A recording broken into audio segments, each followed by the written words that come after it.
तो सभी प्यारे छात्रों का एक बार फिर से स्वागत है और अध्याय 3 में आगे बढ़ते हुए आज हम बहुत महत्वपूर्ण विधि सीखने वाले हैं जिसका नाम है विलोपन विधि। तो चलिए फिर शुरुआत करते हैं। कॉपी पेन लेकर बैठ जाना। आज विलोपन विधि सीख के ही रहना है। बिल्कुल जीरो से समझाऊंगा, बहुत ही ध्यान से समझना। सबसे पहले विलोपन विधि का मेन उद्देश्य क्या है, कैसे होता है, उसको लिख लो। तो इसमें होता क्या है कि लिखेंगे कि इस विधि में, बहुत ध्यान से आप भी लिख लेना इसको, इस विधि में क्या करते हैं, इस विधि में x या फिर y, ठीक है, x या फिर y के गुणांकों को समान बनाते हैं। कि अभी आपको सब समझ आ जाएगा जब मैं बताऊंगा ना। तो x या y के गुणांकों को क्या करते हैं, समान बना लेते हैं। समान मतलब बिल्कुल एक सा। तो समान बनाकर क्या करते हैं, विलुप्त करते हैं। विलुप्त मतलब हटा देते हैं, गायब कर देते हैं। ठीक है, तो यहाँ पे हम लिख लेते हैं विलुप्त करते हैं। ये विधि की परिभाषा है। ठीक है, विलोपन विधि क्या है। इस विधि में हम, जैसे कोई ने पूछ लिया कि विलोपन विधि क्या होती है, तो आप बता सकते हो कि इस विधि में कोई भी दो चर वाला रैखिक समीकरण होता है, रैखिक समीकरण युग्म, उसमें x और y के गुणांकों को समान बनाकर विलुप्त कर देते हैं। देखो कैसे। एक समीकरण में आपके सामने लेता हूँ, बहुत ध्यान से समझना। एग्जाम्पल के तौर पे विलोपन विधि आज बिल्कुल सीख ही जाओगे।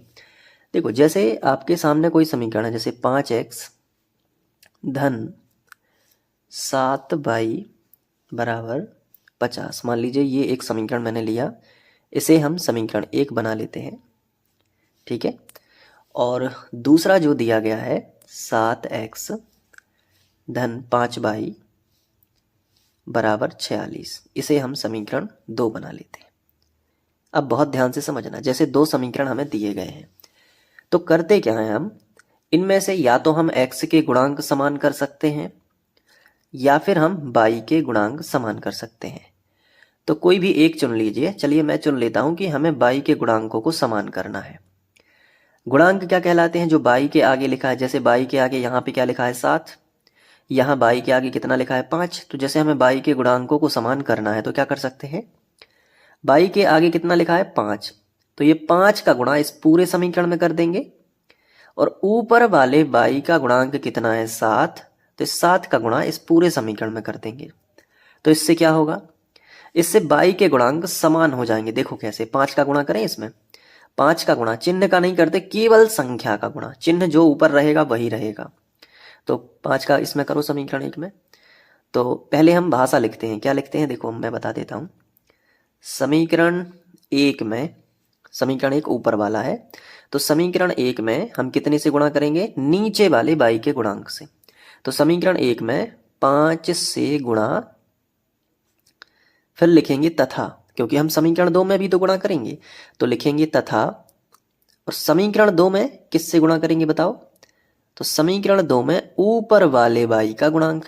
तो समीकरण 2 में किससे करेंगे गुणा, ऊपर वाला जो y का गुणांक है कितना है 7, तो समीकरण 2 में 7 से गुणा करने पर, बहुत ध्यान से समझना, धीरे धीरे आपको समझ में आ जाएगी विधि। तो देखो क्या हुआ है, समीकरण 1 में नीचे वाले y के गुणांक का गुणा कर दिया, और समीकरण 2 में ऊपर वाला जो y है ना, उसका गुणांक 7 है, उसका गुणा करेंगे। अब देखो करके बताते हैं आपको। 5 का करें इसमें, तो 5 का इसमें भी होगा, 5 का इसमें भी होगा, 5 का इसमें भी होगा। तीनों पदों में 5 का गुणा होगा, तो पहले होगा 5x में, पचम 25x हो गया। फिर प्लस है तो प्लस, चिन्ह नहीं बदलेंगे, चिन्ह वही रहेंगे। और फिर इसमें करो तो 7 पौने 35y, तो यहाँ हो जाएगा 35y। फिर बराबर है तो बराबर, यहाँ करोगे तो पचम 25, पचम 25, और जीरो जहाँ का था यहाँ पे देखो ये आ गया, तो ज्यों का त्यों हो गया। अब ये एक नया समीकरण आपको मिलेगा, तो इसे आप समीकरण 3 बना सकते हो। ये समीकरण 3 हो गया। अब ये 7 है ना जो ऊपर वाले y के पास था, ये इस तीनों पदों में करेगा। जैसे 5 ने इन तीनों पदों में गुणा किया, वैसे ये 7 करेगा इन तीनों पदों में गुणा। तो देखो 7 सतैया 49x, फिर प्लस है तो प्लस, 7 का इसमें करो 7 पौने 35y बराबर है तो बराबर, और 7 का करो इस 46 में, तो पहले 6 में करो, 7 छंग 42, 42 की 2 हासिल आई 4, 7 के 28, 29, 30, 31, 32 यानी कि 322 हो गया। इसे हम समीकरण नंबर कितना बना सकते हैं? 4 बना सकते हैं। अब आप देखोगे कि समीकरण 3 व 4 में देखो बाई के गुणांक समान हो चुके हैं, देखो हुए कि नहीं? तो देखो पहले बाई के गुणांक समान नहीं थे, ऊपर में 7 लिखा था, नीचे 5 लिखा था, लेकिन अब देखो ऊपर भी 35 लिखा है, नीचे भी 35 लिखा है, तो बाई के गुणांकों को हमने समान बनाया है। आप चाहो तो x के गुणांकों को समान बना लो। कैसे कर सकते हो? पूरे समीकरण एक में 7 से गुणा कर दो, नीचे 5 से कर दो, है ना, तो हो जाएगा। वैसे यहाँ पे आप अपने हिसाब से कर सकते हो, या तो x के गुणांक समान बना लो या फिर बाई के गुणांकों को समान बना लो। तो मैं हमेशा क्या करूंगा, बाई के गुणांकों को ही समान बनाऊंगा। आप x के गुणांकों से भी कर सकते हो और दोनों से भी कर सकते हो, जैसा आपको सरल लगे। तो अब देखो गुणांक समान बनाने से क्या फायदा हुआ? कई बच्चे पूछेंगे सर गुणांक तो समान बना लिया, इसके आगे क्या कर सकते हैं? इसके आगे आपको एक लाइन खींचनी है। क्या करनी है? एक लाइन खींचनी है और इनको काटने का प्रयास करना है, मतलब इनको कैंसिल करना है। तो कैसे कैंसिल करोगे? प्लस प्लस के हैं तो कैंसिल तो हो नहीं सकते, तो प्लस प्लस के हैं तो कैंसिल नहीं हो सकते, तो दिमाग लगाना है कि अगर नीचे वाला माइनस का हो जाए तो नीचे वाले समीकरण के चिन्ह कब बदल सकते हैं? जब हम इनको घटाएंगे। तो एक बात याद रखना, जिनके भी गुणांक समान करे हैं, जिनके भी गुणांक समान करे हैं, अगर उनका चिन्ह समान है तो लिखेंगे घटाने पर। क्या लिखेंगे? घटाने का। तो आप एक चीज याद रखना कि समान चिन्हों में लिखेंगे घटाने पर, तो घटाने में क्या होता है, नीचे वाले समीकरणों के सभी पदों के चिन्ह बदलेंगे। तो ये धन का है तो ऋण का हो जाएगा। तो देखो कट रहा है कि नहीं? तो एक का बस नहीं बदलना, इसका ओरिजिनल चिन्ह किसका है? प्लस का है। इसका ओरिजिनल चिन्ह किसका है? प्लस का है। इन सब के चिन्ह बदल के हो जाएंगे। देखो जो जो असली चिन्ह था उसमें गोला लगा के फिर माइनस लगा दो, विपरीत चिन्ह लगा दो। ये प्लस का है तो इसमें इसको माइनस का कर दो, ये प्लस का था तो इसको किसका कर दिया? माइनस का। तो जब हम लिखते हैं घटाने पर तो नीचे वाले, केवल नीचे वाले समीकरण के चिन्ह बदलेंगे। और चिन्ह क्यों बदला? हमने घटाने पर क्यों लिखा? क्योंकि समान चिन्ह आ गए थे। अगर ऐसा होता, मैं आपको दिखा दूं कि ऊपर लिखा होता 35y और नीचे लिखा होता -35y, तो अब हम घटाने पर नहीं लिखते, क्योंकि घटाने पर लिखते तो फिर इसके चिन्ह बदल जाती है, माइनस का होता और प्लस का बन जाता, तो फिर जुड़ जाते, वो कैंसिल थोड़ी होते। तो जब 35y के नीचे माइनस का 35y लिखा है तो अब हम लिखेंगे केवल जोड़ने पर। जोड़ने पर क्यों लिखेंगे? क्योंकि जोड़ने पे कभी भी चिन्ह नहीं बदलते नीचे वाले समीकरण के, डायरेक्ट जोड़ देते हैं। लेकिन जब हम लिख देते हैं घटाने पर, तो घटाने का नियम क्या होता है? नीचे वाले समीकरण के सभी पदों के चिन्ह बदलना चाहिए, तब घटाने की क्रिया होगी। ऐसा क्यों होता है? क्योंकि जैसे मैंने आपसे कहा कि इस समीकरण में से इसको घटाना है तो बीच में लगाओगे माइनस। कैसे? पहले समीकरण आप ये लिखोगे 25x + 35y बराबर लिखोगे 250। ये में से घटाना क्या है? ये वाला समीकरण। तो माइनस का चिन्ह लग के कोष्टक में ये दूसरा समीकरण लिखोगे तो माइनस का गुणा होगा, तो सबके चिन्ह बदलेंगे कि नहीं बदलेंगे? आप खुद बताओ। बिल्कुल बदलेंगे। तो जैसे हम इसके नीचे ये समीकरण लिखते हैं और लिखेंगे घटाने पर, तो इन सभी के चिन्ह बदल जाते हैं। लेकिन इसके अपोजिट अगर हम लिखते हैं जोड़ने पर, तो किसी के भी चिन्ह नहीं बदलेंगे। तो अब आपको समझ आया कि 35y प्लस का था और प्लस का 35y था, तो वो कट नहीं रहा था, तो हमने जानबूझ के लिखा घटाने पर। उससे क्या हो गया? हमें चिन्ह बदलने पड़े, और चिन्ह बदल गए तो एक हो गया प्लस का 35, एक हो गया माइनस का 35, तो बाई वाला पद हो गया विलुप्त। तो पूरा समीकरण केवल x में रहेगा, तो x का मान मिलेगा हमें, मिलेगा कि नहीं? तो देखो अब 25x में से 49 जो है, 49 में से 25 घटाएंगे, बड़ी संख्या में से छोटी संख्या, तो क्या बचेगा? 24, है ना। 24x बचेगा, वो भी माइनस का, क्योंकि बड़ी संख्या माइनस की हो गई थी, घटाने पर लिखा था जब, तो चिन्ह बदल गया था, तो माइनस का हो गया। अब बराबर देखो बाई का मान पूरा विलुप्त हो गया, तो अब बराबर है तो बराबर आएगा। अब 322 में से 250 घटेंगे, तो 322 में से 250 घटेंगे तो आप घटा लेना, 72 आएगा माइनस का। माइनस का क्या आएगा? 72 आएगा। अब दोनों तरफ से माइनस माइनस कट जाएगा, तो 24x बराबर कितना मिलेगा? 24x बराबर 72 मिल जाएगा। अब ये गुणा वाली संख्या कहाँ आ जाएगी? बटे में आएगी, तो x बराबर कितना आएगा? 72 बटे 24 आएगा। 24 दिया 72, तो देखो x का मान कितना आ गया? x का मान प्रॉपर 3 आ गया। समझ पा रहे हो अब बात को? बिल्कुल। तो x का मान कितना आ गया 3, तो x का मान आप कहाँ रखोगे, समीकरण 1 में रख दोगे तो फिर y का मान मिल जाएगा।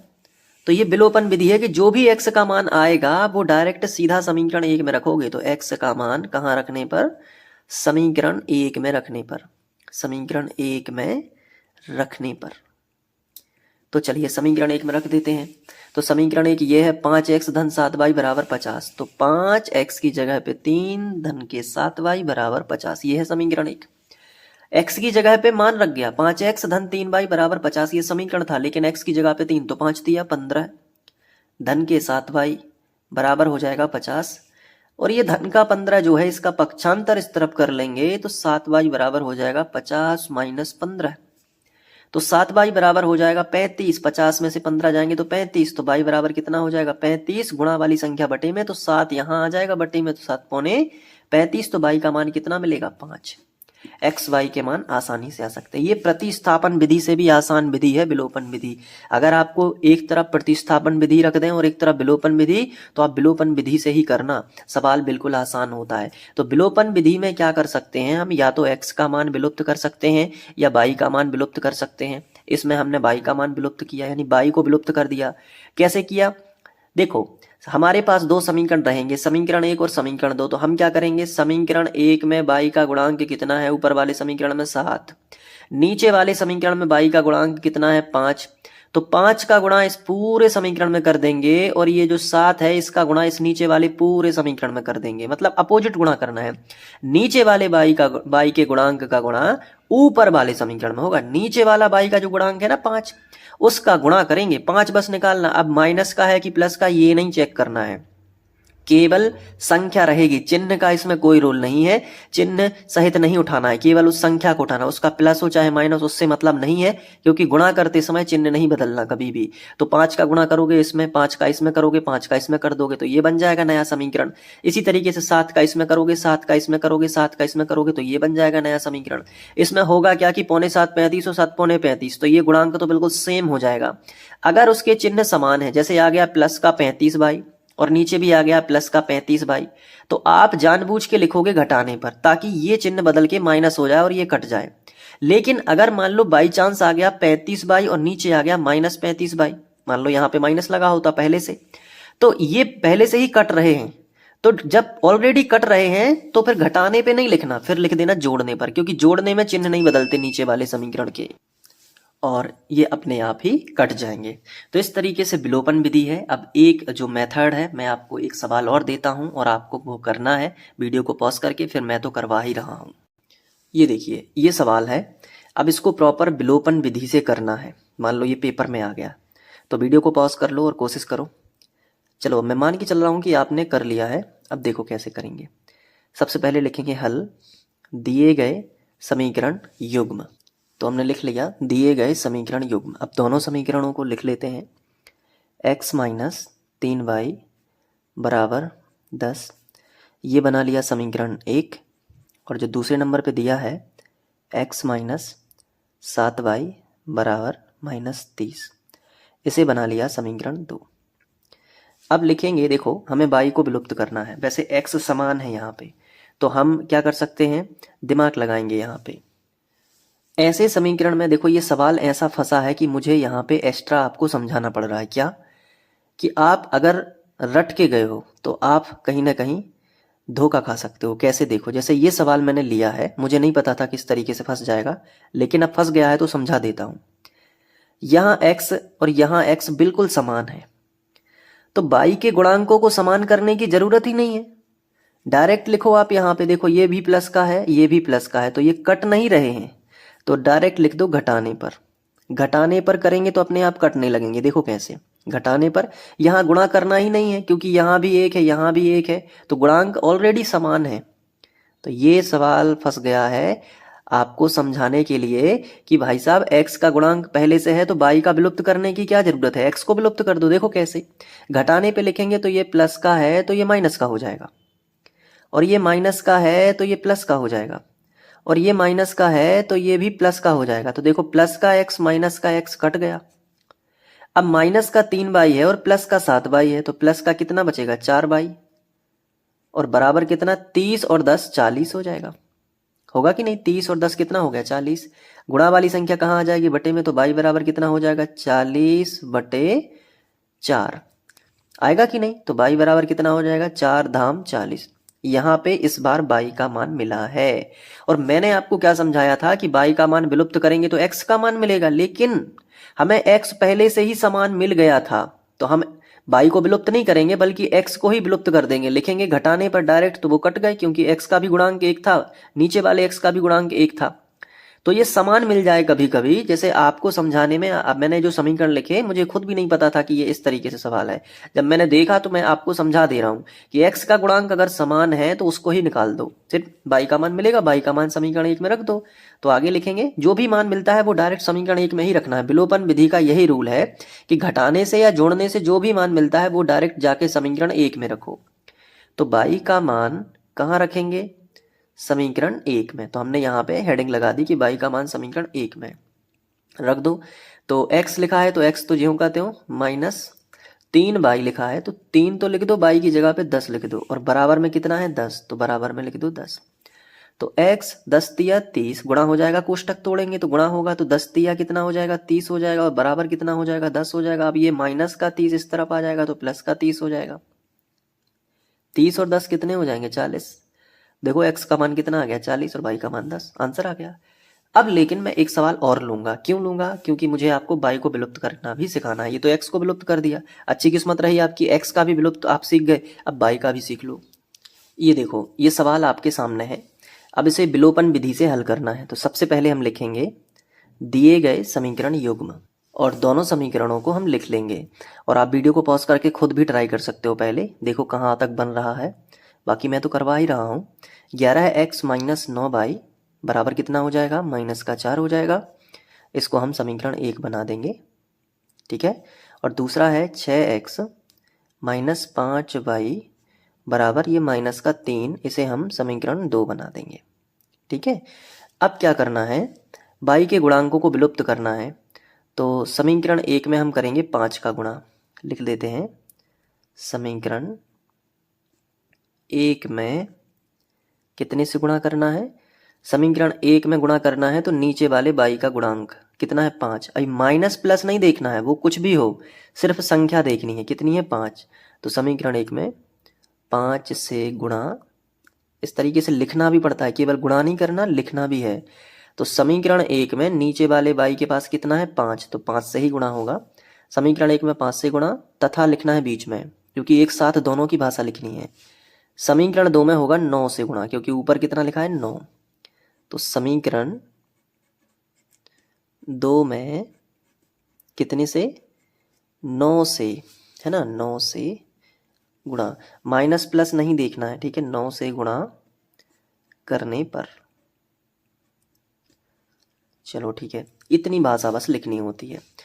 तो समीकरण 1 में 5 से करो गुणा, तो बस 5 दिमाग में रख लो, 11 पौने 55, 55x माइनस 5 नाम 45, 5 से गुणा होगा तो 45 हो जाएगा, 5 नाम 45 बाई बराबर, माइनस लगा है तो माइनस, जो चिन्ह लगे हैं वो रहेंगे, अपने मन से चिन्ह नहीं बदलना है ऊपर में। और 5 चौके 20, एक नया समीकरण मिलेगा जिसे हम समीकरण 3 बना देंगे। ये देखो समीकरण 3 बना दिया। अब नीचे वाले समीकरण में 9 से गुणा करना है, तो बस 9 बस ध्यान रखो, 9 छंग 54, 54 x हो गया, माइनस है तो माइनस, 9 से करोगे तो 9 पौने 45, देखो 22 सेम हो गया बिल्कुल, और बराबर है तो बराबर 9 तिया 27, तो माइनस का कितना हो जाएगा? 27। इसे हम समीकरण 4 बना देंगे, एक नया समीकरण है क्योंकि। अब आप बताओ, घटाना है यहाँ पे लिखना है कि जोड़ना है? बताओ जल्दी। देखो यहाँ पे समान चिन्ह है तो ये कभी कट नहीं सकते, तो घटाएंगे तभी तो नीचे वाले समीकरण के चिन्ह बदल पाएंगे। तो समान चिन्हों पे क्या करते हैं? घटाने पर, आप याद कर लो, समान चिन्हों पे क्या करते हैं? घटाते हैं, और असमान चिन्हों पे जोड़ते हैं। तो आप विलोपन विधि में ये भी लिख सकते हो अपने रजिस्टर में कि समान चिन्हों पर क्या करते हैं? बाई के अगर समान चिन्ह है तो समान चिन्हों पर माइनस यानी घटाते हैं, और असमान चिन्हों पर क्या करते हैं? जोड़ते हैं। याद रख लेना ये। अभी कैसे समान चिन्ह है तो कटेंगे कैसे? जब तक चिन्ह नहीं बदलेंगे। तो चिन्ह कब बदलेंगे? जब घटाएंगे। तो यहाँ पे लिखो घटाने पर, मैं हर चीज़ का आपको रीजन भी बताता चल रहा हूँ ताकि याद भी करोगे और भूल गए तो पता चले कि क्या करना है। घटाने पर घटाएंगे तो केवल नीचे वाले समीकरण के चिन्ह बदलेंगे। तो पहले उनके ओरिजिनल चिन्ह लगाओ फिर बदलना, नहीं तो गलती हो जाएगी। पहले ओरिजिनल चिन्ह लगाओ, ये ओरिजिनल लगा है, ये ओरिजिनल लगा है, 54 के आगे कुछ भी ना लगा हो तो ओरिजिनल उसका प्लस ही होता है। ये इनके असली चिन्ह है। अब बदलो तो गोला लगा के बदलो, प्लस का था माइनस कर दो, इसमें माइनस में गोला लगा दो और इसको फिर आराम से प्लस कर दो, अच्छे से बिल्कुल सफाई के साथ में। और ये माइनस का है, इसमें आराम से गोला लगाओ और क्या कर दो, प्लस कर दो बस। और जो लाइन है वो बाद में खींचना, ठीक है, ताकि दूर खींच सको। अब मुझे तो पता है तो मैं दूर खींच देता हूँ, लेकिन आप वहीं पे खिचड़ी मत पका देना, ठीक है, थोड़ा ध्यान से। अब माइनस का 45/, और प्लस का 45/, अब आराम से काट दो, ये कट गया। अब देखो प्लस का 55x है और माइनस का 54x है, तो प्लस का 1x ज्यादा है तो वो x बचेगा, बाई तो विलुप्त हो गया, तो बराबर आएगा सीधा, 2 बराबर का 1 बराबर आएगा। यहां देखो माइनस का 20 है और प्लस का 27 है, तो प्लस का 7 ज्यादा है, तो वो 7 लिख के यही x का जो है मान आ जाएगा। और मैंने आपको बताया कि इस प्रोसेस के बाद जो भी मान आता है वो सीधा समीकरण 1 में जाएगा, क्योंकि ये विलोपन विधि है। तो x का मान कहाँ जाएगा, x का मान समीकरण 1 में रखने पर, तो समीकरण 1 में रखने पर तो रख दो। तो समीकरण 1 कहाँ पे है, ये है 11x - 9y बराबर -4। तो 11x की जगह पे 7 - 9y बराबर -4, ये लिख दिया। सिर्फ x की जगह पे मान रखना है बस, 11 7 77 -9y बराबर -4। संख्या एक तरफ कर लो, यहाँ पे कर देता हूँ, तो -9y बचेगा। 77 को नहीं लिख रहे हैं क्योंकि इसको इस तरफ ले जा रहे हैं, तो माइनस का 9y बराबर -4 पहले से था और 77 इस तरफ आएगा तो माइनस का 77 हो जाएगा। तो -9y बराबर 77 और 4 देखो कितने हो गए हैं, 81 हो जाएंगे माइनस के, 78 79 80 81, ठीक है।